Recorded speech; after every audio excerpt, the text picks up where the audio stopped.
Welcome all, and welcome back to the Bleav in Iowa State podcast. I'm your host, Tyler Carter. And I'm your host, Cody Van Lalo. Cody, it was a great team victory down in Orlando. Cyclones went on the road double digits, and our boy Nate Heisey, he has been ridiculed a lot by the fan base. I'm sad to say that I was one of those people.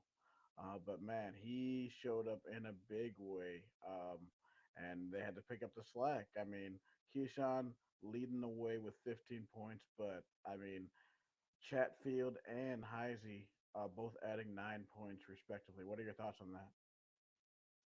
Yeah, this was a kind of a game where it was great for the bench. I mean, Milan coming off a 4-7 shooting, he shot 1 of 5 from three, so you kind of had to see some production step up, and it came from a place where for a while it hadn't looked like it would be. It was from Branson Chatfield and Nate Heisey, who looks like they're starting to get back into their roles and they're starting to get more getting their feet under them under the time they had been here before Milan's injury. Obviously, when Milan was out, those guys were looking way worse than they were beforehand. I think that just comes down to their roles. I think, especially with Nate Heisey, I think Heisey was just not comfortable in the role that he was in while Milan was out, and so was Chatfield. So it looks like Milan's impact is starting to show a little more. That isn't just about the scoring, but obviously the spacing and opening lanes and opportunities for others to really be aggressive. And I think that should be the message for Chatfield and Heisey that they should uh, really take to heart for the rest of the season. Is just be aggressive, really look for those lanes, take those open shots, and just take it to the rack. Just find your shot. Yeah, I completely agree, man. I mean, Chatfield has looked the best he's looked basically since the opening conference game against Baylor at home. And he was just being able to be there for the offensive rebound, crash the board, and get put back dunks. Like, and if we can get this from Heisey, man, consistently, obviously he's a plus on the on defense, and we're not even asking for like 7 to 8 points a game, because obviously defensively he's a plus. But if he can contribute even 4 to 5 points a game, that'll just make a difference offensively. Right. And like you mentioned, we're not asking Chafford to like put up really big numbers, but what we're looking for most is for his ability to clean the glass. I mean, that's been a name that he's picked up. Psycho Fanatic has picked up on it lately. They call him the glass cleaner. That's part of his NIL like deals and whatnot. So I mean, they have a shirt for them. So shout out to them. But yeah, I mean, Chatfield does a great job cleaning the glass. He tied with Joshua Jefferson on the Tuesday with 3 offensive rebounds, and Nate Heisey and Deshaun Jackson each contributed two. So to see us get those offensive boards, those second chance points, really is what's going to help this team play their style of basketball. Really be able to put their physicality on show and continue to force teams into turnovers and get that transition offense, which has been the bread and butter for the Cyclones under TJ Altenberger. Yeah, and it's just a great way to go into Saturday, into Cincinnati game. But I do want to check out some of the action from Tuesday night, because Tuesday night was just a wild night in the Big 12. Would you be willing to share your screen and show us some of the scores? Yeah, let me get that up in a second. I was just taking a look at some of the other. Uh, yeah, let's take a look at some other scores. Sorry if I'm having technical issues. No, no worries. I'm in a bit of a busy place, so it's kind of difficult Yeah, to you're at the really career talk. fair, aren't you? No, I'm at the Innovation Center. It's after Oh, the. okay. This is after the career fair for Iowa State students. So, uh, You know what? Let me here. I got it. I got it. okay, thank you. Let Yeah, me get it. yeah, All thank right. you. Yep, no problem. Sorry for sorry about this. This is bad live television. Should have been more prepared, but it's okay. We're going to get to where we need to. Um, so here we go, and boom goes the dynamite. Yeah. All I right. mean, while you're getting up there, like any thoughts on like Big 12 games on Tuesday and Wednesday? Kansas State is an absolute heater. I just they like I don't think they're going to lose until they play us, man. Like legit. Like they're just Doug McDaniel was absolutely spectacular, man. I just I it's I'm speechless right now, bro. Like for real. Like I don't. They are just playing. They're the team that Kansas State. This is the team that Kansas State fans expected that they would have. Hmm. So yeah, we're gonna look deep, do a deeper dive into that. Let's look at this. Kansas State pulls out a crucial win at home. Uh, they win 73-70 with Doug McDaniel leading the way for the Wildcats with 24 points. Yeah, and with this game, I mean, ooh, if you want to talk about something that was very elegant in this game, you need to take a look at 3 point shooting, not just for Kansas State, but the combined 3 point shooting between these two teams. Yeah, you see it right there, 9.1% from three for Arizona, and 5.3 for Kansas State. So nobody could land a shot from the perimeter. But the big thing I was for this game was those turnovers. Kansas State forced Arizona to 17 turnovers, and they capitalized off of the turnovers with 23 points off turnovers. So that was something that really kept them like at an arm's length with Arizona. And when Arizona would try to make a run, they would just be able to get a stop. And that's just the defense doing a nice job tonight against Caleb Love, Visar, Awaka, and the Arizona Wildcats. Yeah, I mean, you shoot. I mean, that's unreal. A combined 3 of 41 from the 3 point line, and then you just look at the free throws. Kansas State goes 16 of 26 from the free throw line, and I mean, they got out rebounded by 13, and yet they win by three. It's just, I mean, turnovers are definitely the story in this game because you look at this and you just look at the box score and you're like, how in the world did Kansas State win this game? But you said to yourself, I mean, they forced 17 turnovers, and when you turn the ball over, you don't win games. Yep, and the thing with those turnovers, you had to look at live ball turnovers versus dead ball turnovers. Kansas State got 14 steals compared to Arizona 7, and those live ball turnovers play a much bigger factor compared to dead ball turnovers because you're catching teams in transition. Yeah, man. I mean, being in transition, I mean that will cause a lot more instant offense. That just when you can create instant offense, you will be able to score a lot more points. So like what a job um, by the Wildcats, and Arizona's schedule gets a lot tougher as they go and play Houston on Saturday. Yeah, I think that Houston Arizona game is going to be really fun to watch. I mean, that's going to be right before Iowa State Cincinnati, so that could be a really good day for Big 12 basketball. Oh, I completely agree, man. We're gonna look at some of the other scores from Tuesday. Um, not really, not really any other exciting scores. West Virginia is on a slide right now. BYU gets a huge win on the road, but West Virginia is in a funk right now. Yeah, they are in a funk. And I mean, I'm taking a look at West Virginia. Ever since their win against Iowa State in Morgantown, they've lost five of the last seven of their games. So I don't know. It's just they haven't been able to find the form that they did against us since. Yeah, it's absolutely crazy. It seems like the teams, it seems like for the lower teams were their Super Bowl basically. They we're a Yeah, top 10 team, so we're gonna get everybody else's shot. right. Um, some of the other action, we have Kansas winning at home against Colorado, and then Cincinnati and Jizzle James continues to put on a show for Cincinnati, and they've won three in a row. So going Hmm. coming into Ames, Yep. so they win 85-75. Hmm. Yeah, I think with Cincinnati, they are starting to find form.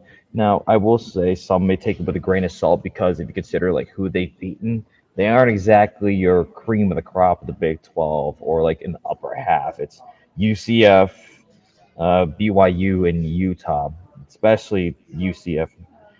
It's like we beat them by the same amount, and I mean we did that. And then with BYU and Utah, I they just aren't marquee teams that you really like take much out of. But Hmm. it is interesting to see what Cincinnati will bring because based on their defense, they are built pretty similar or play a similar play style of those first year TJ Otzelberger teams where they're going to make it real gritty, make it real physical, scores in like the high 50s to low 60s. So if they catch either Iowa State on a bad day shooting or they Jizzle James can just really go off for Cincinnati, they could have a shot to win. But I think Iowa State, they know what it's like to play in that defense. I mean, literally, it's TJ Alsberger. He knows how to play in that defense, and he still has that level of physicality. But now he adds an offense. I think Iowa State may have more answers to Cincinnati's questions than Cincinnati even has questions that they bring to Iowa State. Completely agree. Let's just hope that we don't have a cold shooting one like we did against K State. I don't think that would be the issue, but obviously we'll get dive deeper into Cincinnati later. But man, what a Wednesday, man! Like this is probably the most exciting uh day of Big 12 basketball that I've seen. You see Oklahoma, or you see TCU hitting a buzzer beater to survive against Oklahoma State. What a game! Bashana Let leading the way with 16 points, and then you have Texas Tech surviving a pesky Arizona State team at home, and JT Toppin, the big point man, with 41 points as Texas Tech wins 111-106. I didn't really watch a lick of any of these games. I know the big story in the Texas Tech game was how ugly their jerseys were. Yeah, I was actually watching the end of the Oklahoma State TCU game, and I did see that shot where it was I think it was actually tipped by an Oklahoma State player, and it was tipped in the hands of Aled, and then Aled just basically squares up, shoots the ball, and it just goes in with like point 0.8. Now, eventually, the officials did adjust the clock to point 0.4 because one hadn't started properly, and number two, let's just say the whoever's running the time fell asleep for a second, and he certainly woke up after that. So, yeah, gonna work on that. But crazy ending for that TCU Oklahoma State game, and TCU rebounds from a dropping by Iowa State and gets himself a nice close win against Oklahoma State, and that makes it three of their last four they've won. Now one loss obviously being us, but looks like TCU might, I don't know, hang in there, hang in the Big 12, and who knows.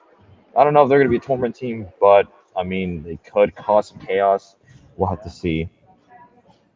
No, definitely, man. It's just gonna be an interesting finish.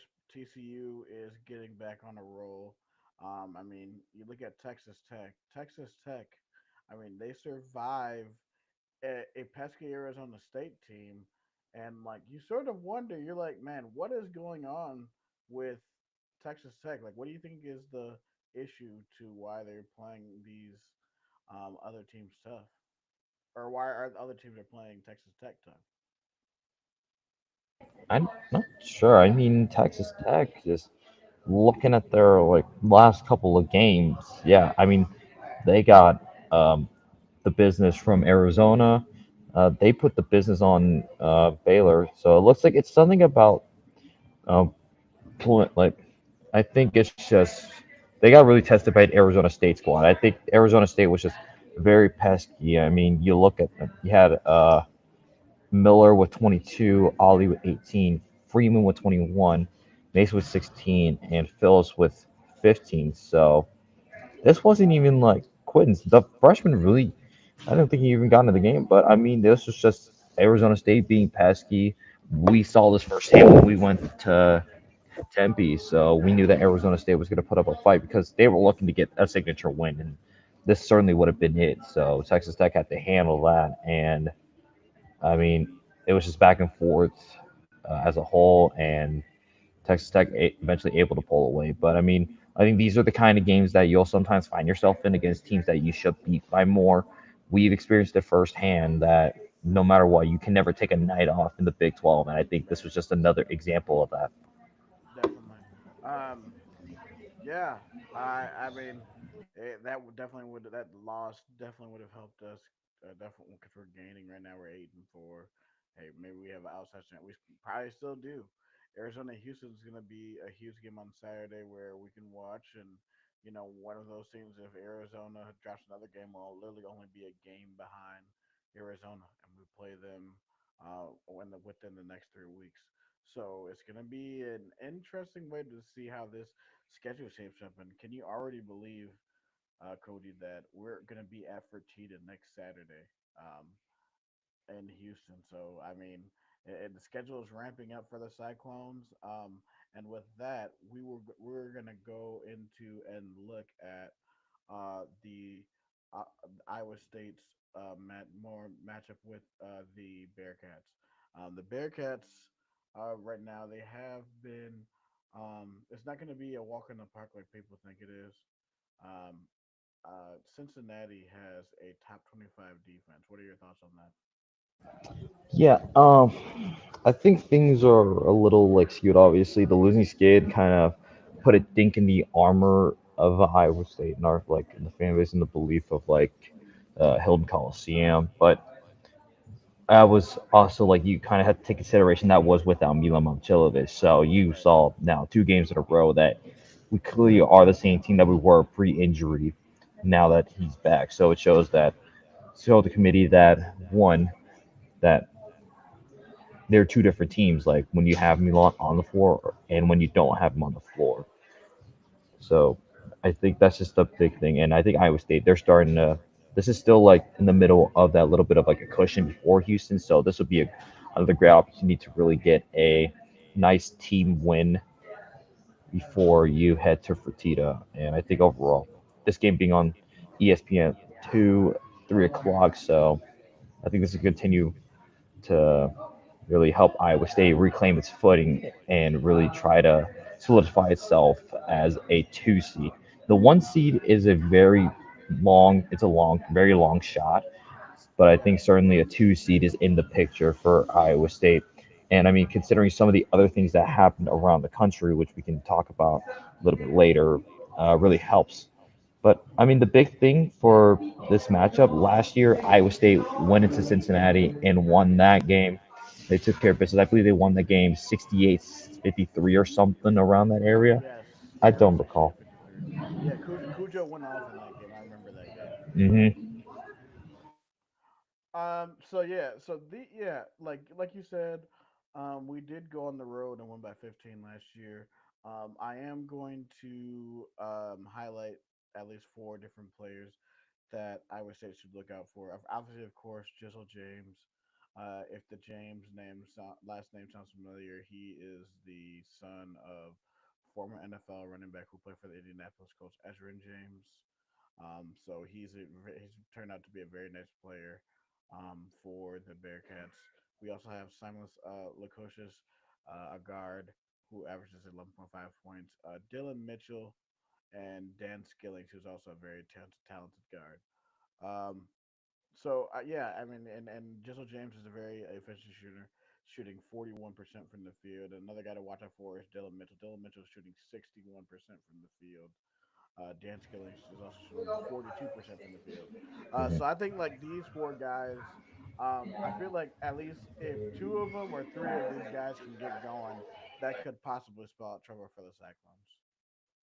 Yeah, for sure. I mean, Dylan Mitchell, it sounds like a familiar name. Was he a part of that Texas squad 2 years ago? Or was that a different Uh, Mitchell? that might be a different mission, but I'm gonna look real quick because you might be right. Yeah, that name sounds familiar. Uh, Maybe go to his bio. Go to his bio. where is that? Oh, there it is. Yeah. Let's All right. see. Yes, you're right. Yeah, he was at Texas. Mm-hmm. Because I remember that name because he was a part of that Elite Eight squad. Obviously, um, Yeah, when with Chris Beard and then Tyrese Hunter's first year at Texas. That's why I remember that name. Yeah, good pull by you. Yeah. So Um, so like, and then like, obviously for us, what do you think? I'll ask you, what are three keys for you to for Iowa State to win this game? number one, I think it's just continue like that ball movement that we've seen in the last couple of games. You have all five guys touching the ball at one point or whatnot. Just get that ball movement going and really keep the defense on their heels because if Cincinnati is going to play a defense that we know how to play, then I think we would know how to break down that defense pretty effectively. Number two, let's see if we can get that bench to continue producing. I mean, that was nice to see, and now you're at a home environment. I think you're going to get the crowd more juiced up, and so just need to see more from the bench and get that build up some confidence as you head towards like the Big 12 tournament and head to March Madness. You're going to want like your bench guys to be able to produce to pick up some of the slack from the starters. And then number three, I would just say. Um, Turnovers have been really some talking point for us for a while. So it's just taking care of the ball. But I think the big player I think people are going to talk about a lot when it comes to turnovers is Keyshawn Gilbert. But I think there was a comparison made. I don't know which podcast it was, but it was like I don't know. It was outside the lines where they it was Keyshawn Gilbert was the equivalent to Kyrie Irving. So I mean, if the thing is, Keyshawn Gilbert leads the team in assists, which I was not. I was surprised to find out when I looked into the season stats. I would have thought it was like Tame Melissa or Curtis Jones. No, it turns out that Keyshawn Gilbert has really uh, distributed the ball around. So if he continues to do that and gets our big some easy points, get our shooters some open shots, and continue to attack the lane, this might be a pretty good day for Iowa State.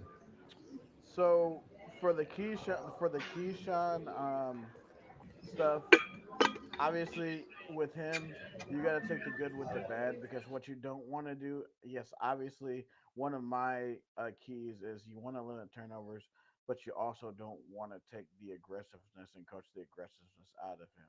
You need Keyshawn to be a slasher and be aggressive and still be able to distribute the ball to everybody else. Um, the second the second point I have is give it to the bigs early and often. If we can get Joshua Jefferson started and Deshaun Jackson started, get the president started, we can get this done quick, and then just with Heisey continue to you build your confidence, and if the shot is there, shoot. And then thirdly, just as a team, is to just make free throws and be efficient with your shots. If you ever see a shot there and it's good, shoot it. Don't fall in love with a certain shot. If it's there, and then take it. Yeah, you mentioned get the big started. I'm looking here. Well, take a look at last year's matchup when we were at in Cincinnati. Rob Jones had 12 points, 6 rebounds. Hassan Ward with 6 points and 5 rebounds. So we got 18 points out of them, and they were pretty efficient in the paint last year. So I'm thinking if we can have something similar to that, especially in the home crowd, Hmm. it's gonna be might be a long day for Cincinnati if we just get the bigs going. Obviously, Joshua Jefferson continuing being that point forward has been really nice Yeah. to see, and maybe he can even hit a couple threes to stretch the defense even more. And either one, find another open shot shooter, or you get it into the paint to Jackson or even Chatfield. Yeah, I agree, man. Like, get everybody involved. Try to have a balanced game again. Like these are the games where try to get the Kings out right before you play Houston, and just build on another week. Try to go to improve into a 2-0 week, and then just see what happens Saturday. Hey, maybe you could be back in this race by next Saturday, and maybe next Saturday's game of Fortina looms large for us. Who knows? A week Yeah, can change everything. for sure. Yeah, I mean, you're talking about a pretty solid day in the Big 12. Obviously, the big highlight is that Houston Arizona game, which is going to be a 1 p.m. tip off. That'll be on ESPN. So, like I said, that'll be a great way to get your Big 12 basketball started before you watch Iowa State. Other than that, there really isn't too much to look at in the Big 12. But nationally, there are some interesting matchups to look out for. Um, One of them to really look out for is number one Auburn travels to number two Alabama. This will be the first time that those two teams have met as the number one and number two teams in the country. So that could impact potentially some number one seeding, and we'll see how that goes.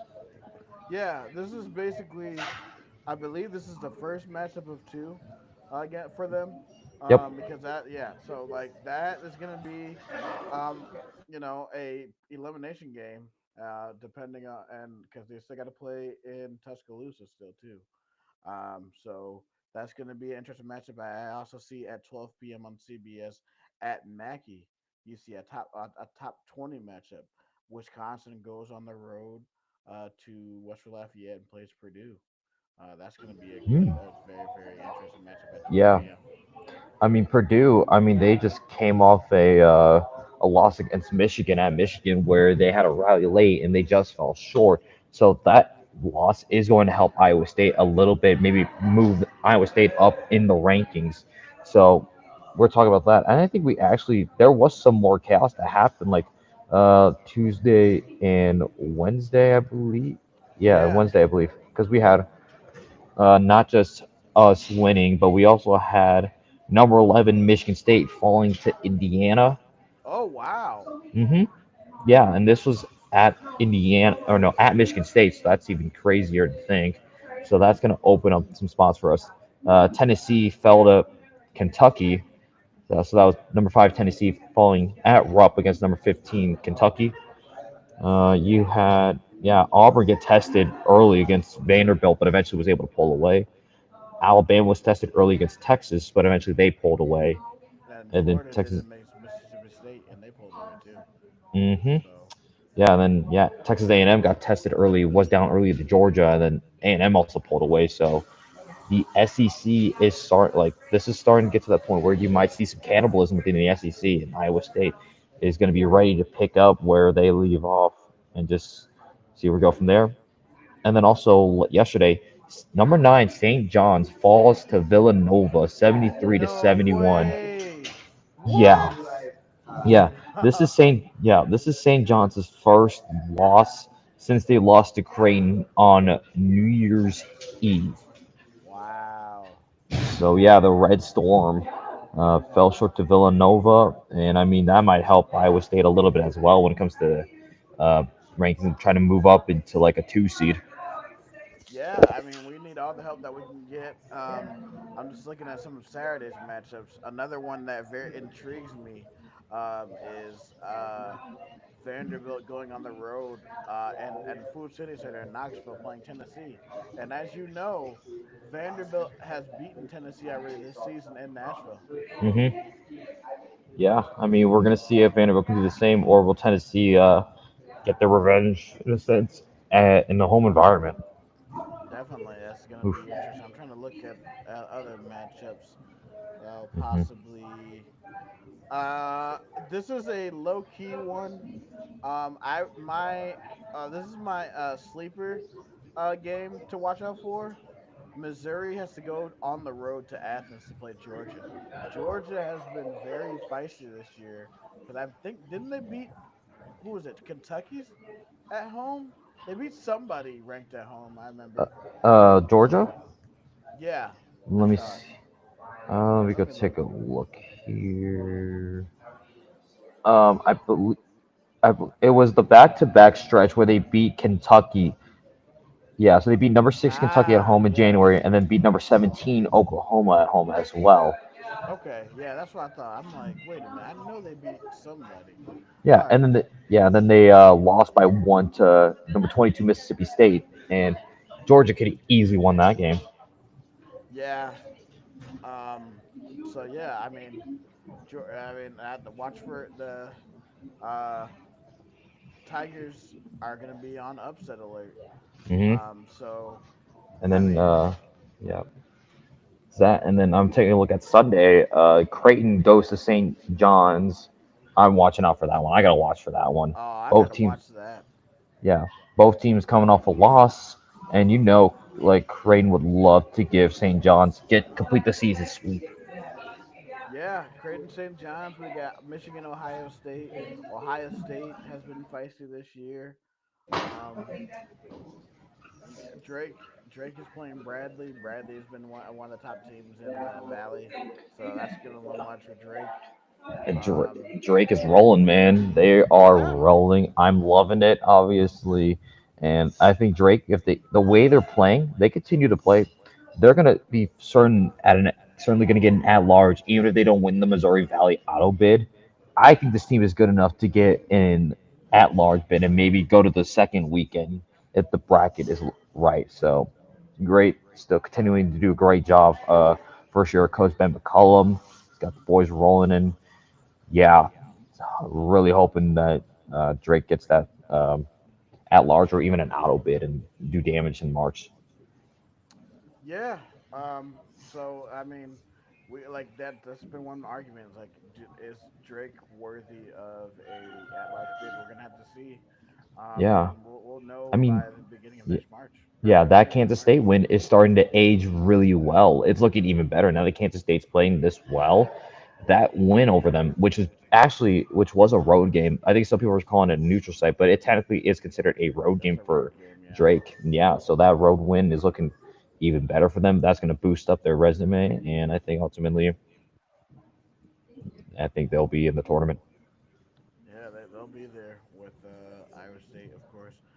So that is going to be all the time we have before we leave. Obviously, we're going to do everything that we do. Um, obviously, Bleav in Iowa State by Feed, Feed Spot, has nominated this a podcast as a top 15 podcast in the state of Iowa. Thank you, state of Iowa listeners. I appreciate you guys more than you know. Um, and here are our 5 forms of social media. We'll be found on Twitter, YouTube, Facebook, TikTok, and Instagram. We also live stream through my personal LinkedIn page. Can be found under my name, Tyler Carter Coons. Coons spelled Koonce. And then here are our personal Twitters. I'm Tyler, the host. I can be found at Sci Tie Guy, just right there on the screen. And then you can find Cody. This is where you can find Cody at Matt Campbell Impersonator. Um, this is to find us. We're always engaging, so we're easy to talk to. So thank you guys for joining us. Make sure to tune in either Sunday afternoon or Monday afternoon around the same time at 12:30. Um, we will let you know and be prepared for 2 shows next week. Be prepared for a reaction show probably Sunday afternoon. So roll clones, baby, and for Tyler Carter, And for Cody Van Seal, this is the Bleav in Iowa State podcast. Have a good day.